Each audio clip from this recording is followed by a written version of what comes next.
Thank you, Peter. It was a great honor to receive the WA Water Professional of the Year award. Unfortunately, I wasn't here in Perth on that day.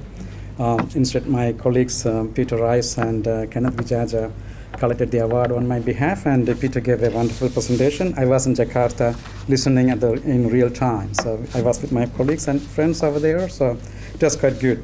And I was asked to talk about here, and I was thinking, what should I talk? I'm a middle-aged man. I haven't got much achievement. I'm not like Bob Hawke, who probably can talk about how fast he could drink beer and you all get excited. I don't have something like that.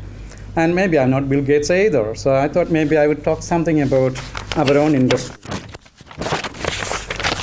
So, okay. So maybe I don't want to preach the converted, but preach to the converted. But I thought maybe still we can look at some of from a global perspective, not just from WA perspective. And looking at the presentations we have had here today, I think WA is actually ahead of the world in one sense in terms of the challenges we face and the solutions we come up with.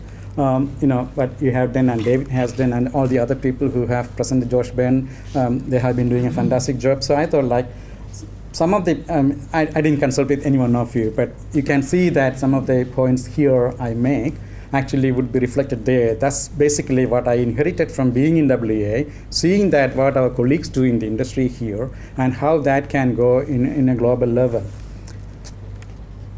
And we know that young hydrology lady here, she talked about hydrology as a passion. Obviously, most of the water we get is from hydrological cycle. And there is still a gap between demand and water supply, and that's ever increasing. Rainfall isn't necessarily increasing because of the population's increment, increase in population.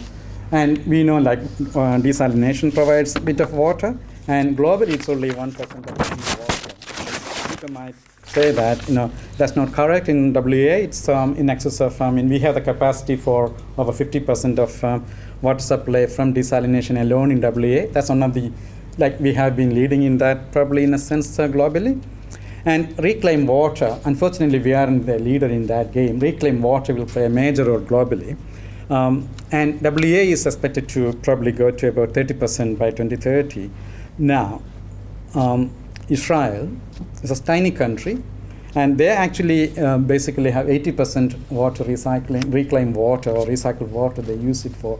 And they plan to have 100% of agricultural water from reclaimed water.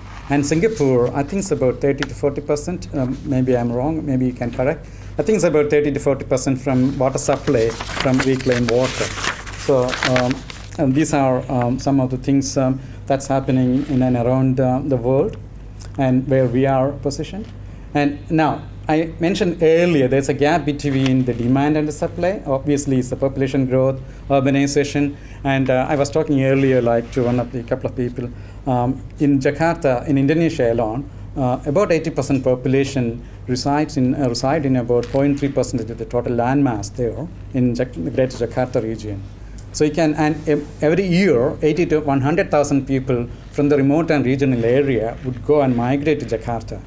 So you can see that the pressure that comes up to the urban planners and the gap, the demand between demand and the gap between the demand and the supply. You can see that how much pressure is there.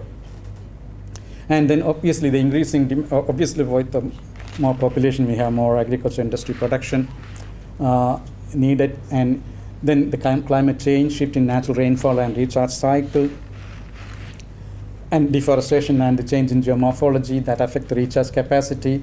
We haven't been talking so much in my early career. Everyone was talking about salinization, desalination, etc. The last maybe 10 years or so, I haven't been hearing that in Western Australia that much. Now, I got some, put together some numbers. There will be a gap, the gap between, the shortage will be 40% global water shortage by 2030. And it can go up to 55% if you don't do anything. The business as usual case will be 55% shortage by 2050. This is OECD outlook. The other one was UNEP study. And about 250 million people will be without no access to drinking water. And in excess of 1 billion, say nearly 1.5 billion people will be without proper sanitation. So we, as water professionals, we need to look at this global picture of what's coming. And these things are very, very important. I think access to drinking water, access to sanitation is a fundamental human right. And we can see that 250 million people in the world, 240 million people will not be having water supply in 2050. And that's a very important thing. Now let's look at the water demand from sectorial, which sector. Like agriculture is about 65%, industrial about water demand for the industries is about 22%, and drinking water is about 13%. Now, just for the drinking water sector alone, we can think about nearly about $30 billion per year, Australian dollar per year, over 30 billion Australian dollar per year required to provide good sanitation, adequate sanitation, clean water, and good hygiene by 2030 if we want to achieve that. So World Bank said that you need to be investing about $30 billion per year. I think in 2010, when we said 30 billion in WA, it's easy money because I know I was consultant for Woodside at that time for Wally Parson, and when we talk about water project, they said, it's 14 billion. No, it's no money. It's not a big deal. But now we don't say that. Now 30 billion a year is. So we can see that globally, and that 30 billion is not necessarily for developing countries alone. If you look at the Aboriginal settlements in Canada, United States, and Australia, their life is no different to the country in Jakarta, regional remote regions in Indonesia or India or somewhere like that. Now, is it a crisis or is it an opportunity? I would say it's a great opportunity for us water professionals, but yes, it's a social crisis. But for us as water professionals, we need to be ready. We need to be prepared for that. A variety, not just engineers, not just scientists, policymakers, and also from sociologists, and a variety of professionals should be well equipped to deal with that. And that investment, every dollar is invested, WHO says is $4 is coming back as increased productivity. So it's not like lost money. And what's required? Obviously, everyone, the buzzword these days is innovation. Unfortunately, I think Australia is even though we're doing all these things, and I know how hard it was for Daniel to get the funding, etc. And we are not the most innovative country, number one. We are the least the country which adapts any innovation also. We don't want to, mostly in the water sector and the mining and oil and gas sector, we don't want to go for any innovation, implement any innovation. We want to be second. In one project, we got the best result. The client said, we want to be the second, we don't want to be the leader, we want to follow the leader. Full stop. So that's, unfortunately, it happens. But to solve those issues, we can't go as business as usual. We need to be innovative as a country and globally. And I think the innovation, not just in technological area, it's not the technology. I mean, as a technology developer, I can say you that it's not the technology that's a problem. Even if you develop the best technology in the world, particularly in Australia, you are not going to anywhere. I can tell you that Bill Gates, if he was born and raised in Australia, if he did his youth in Australia, there would not have been any Microsoft. I can tell you that in writing, because that's a way we treat innovation. We don't provide innovation. We don't support the innovations. And so technology alone isn't sufficient. We have to think in economic approach, social approach, and organizational approach, regulatory framework. I know one dear friend of mine in the regulatory framework is that recycled water, out of mind, out of sight. I don't want to hear about that. I don't want to hear somewhat David did. No, out of mind, out of sight. That's the way one regulator told me. So we have to come out of that sort of thinking, that conventional thinking, and think in a very innovative manner. Project delivery. Some of the projects would be quite expensive compared to other industry sites or other globally, and we need to look at how we can bring down the cost of implementation of the projects. Many engineers, I used to be an adjunct professor at UWA and Murdoch, and most of the students would be, I want to be working for a multi-billion-dollar business. I say, it's not that you should aspire for. How many millions I could save or billions I could save for a project, not the total project cost. the saving of the capital and the OPEX. That's what should be the driving force. Now, there are a number of titles I put there, but I just go for just a couple of sectors. Agriculture.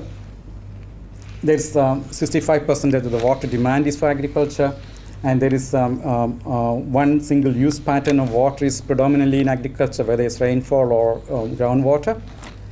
And industrial sector, most of the water industrial sector in Australia, coal seam gas sector, oil and gas sector, we produce a lot of water. And the main problem with, say, for example, QGC, in 2008, I was involved with their project, is how to deal with the saline water there. They couldn't even think about like water trading in a sense like produce agriculture. Rio Tinto and FMG, I think, did recently something like produce their water from the mining operations.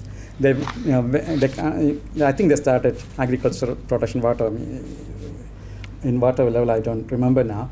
But I think meat production, etc. So there should be some lateral collaboration. And this is not just in WA case, it's in global case, where they recycle industrial wastewater. Quite often they find it challenging and limiting of their industrial progress because they can have increased throughput because the main problem is they don't know what to do with the produced water or the final treated water. And this is where the regulatory innovation should come in. Now, one of my passions, which Peter mentioned during the award day, is about the closed loop system. Probably, when I say closed loop system, it's a bit of a jargon. It's basically aquaculture system or similar that sort of system where I would say in the years to come, where you are not going to increase rainfall. And you are not going to basically desalinate the water for agriculture. And our demand for food is going to increase, not coming down. So we may have to have vertical multi-layered system for, say, for example, meat. The grass may be produced it's an engineered system. No more, system where you just grow and there is the risk involved with climatic change or changes in the rainfall pattern, etc., wouldn't be affecting. So the investment would be a bit more safe for multi-layered system where you recycle, and you need only 10% of the water that you currently require. So that is the way industry should think and industry should go. And already in a miniature level, micro level, these are happening. And vegetable fish production is a sustainable. I converted, Peter said that's what Peter mentioned. I converted my swimming pool because my daughter whenever using the pool, and I connected the stormwater rainwater, roof rainwater from that to a rainwater tank, and then surplus water goes to the swimming pool. So in summer I don't have to really recharge the water. Then I put 100 trout, which I collected all of that a couple of weeks ago, and we had a big barbecue at the office. And size varied from 300 gram to about 2 kilo size. And we get enough vegetables, kale and whatever, mostly leafy vegetable because a lot of nitrogen in that. And I also had about 100 silver perch and 180 marron or something. They disappeared somewhere in the deep. I don't see them. I pulled out 2 or 3 perch, and I put another 200 silver perch last Saturday. So even on a backyard, we get more than plenty. We give to our neighbors. The fish, Peter, my wife, like all the boys and girls liked the fish so much. It was very good barbecues because we barbecued our own fish and the vegetables from our own backyard. So even a small town, small house where everything is paved in my house, there is not much area where we can do a bit of a backyard farming, horticultural activity or anything like that. But we could get enough vegetable land. So at a very micro level we could do. And the water course, my wife Vijay gets very much upset if I use a lot of water. And now she's happy because I don't use mains water, and it's all rainwater, no supplementary water from the mains. And then we don't have to apply a lot of fertilizer. When we are very upset, we go and see where the caterpillar is there. We pull out manually, and that's a hobby for us as well on the veggie patch, on the filter bed. So these sort of initiatives, this morning I got a phone call from chief marketing officer of the, I think it's the Federal Fisheries Department. So he called me and said, mate, he knows about my story. I'm going to write a story about your stuff in his magazine that comes up in March 2018. And he went to Silicon Valley last week, and he had a lot of discussion with angel capitalists, venture capitalists, and etc. And he said they are quite excited because in California, it's a drought area, and for a long period of time. And he said that you should make it as a business. I don't think that as a business, it's a hobby for me. But he says you should make it as a business in a larger scale, business, not every individual houses, but something like this. Actually, when I wrote this one, I didn't have any discussion with him. He called me this morning. So these initiatives like that can increase productivity and GDP growth.